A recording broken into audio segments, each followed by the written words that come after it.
Bonjour à tous. Alors aujourd'hui, il est question de parler de défragmenter ou optimiser un disque dur. Alors pourquoi j'utilise ces deux termes-là? Parce qu'en fait, il existe deux types de disques durs.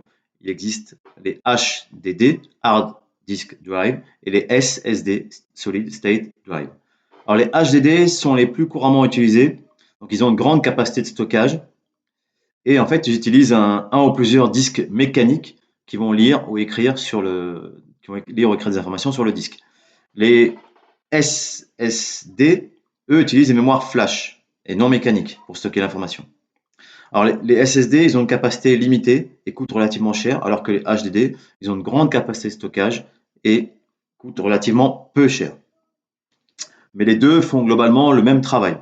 Le gros point fort des SSD est sa vitesse d'exécution. Alors, on dit défragmenter pour un HDD et optimiser pour un SSD. Alors, ça veut dire quoi? Défragmenter.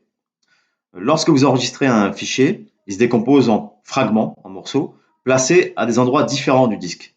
Et le fait de défragmenter permet de placer ces morceaux ensemble au même endroit et va permettre donc de lire plus rapidement le fichier. Pour un SSD, optimiser signifie diminuer le cycle de lecture. Alors comment fait-on pour défragmenter ou optimiser un disque? On va dans la barre de recherche, on tape défragmenter. On va tomber sur défragmenter, optimiser le lecteur. Voilà.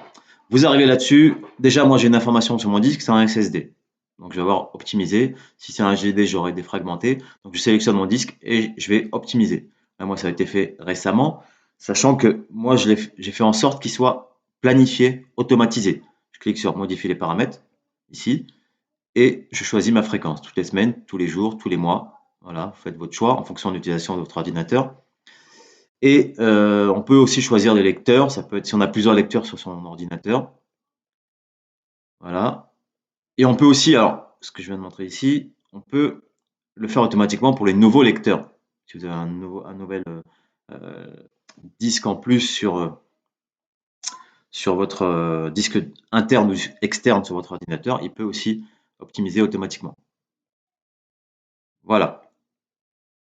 C'est tout pour aujourd'hui et c'est déjà pas mal. Ciao, ciao.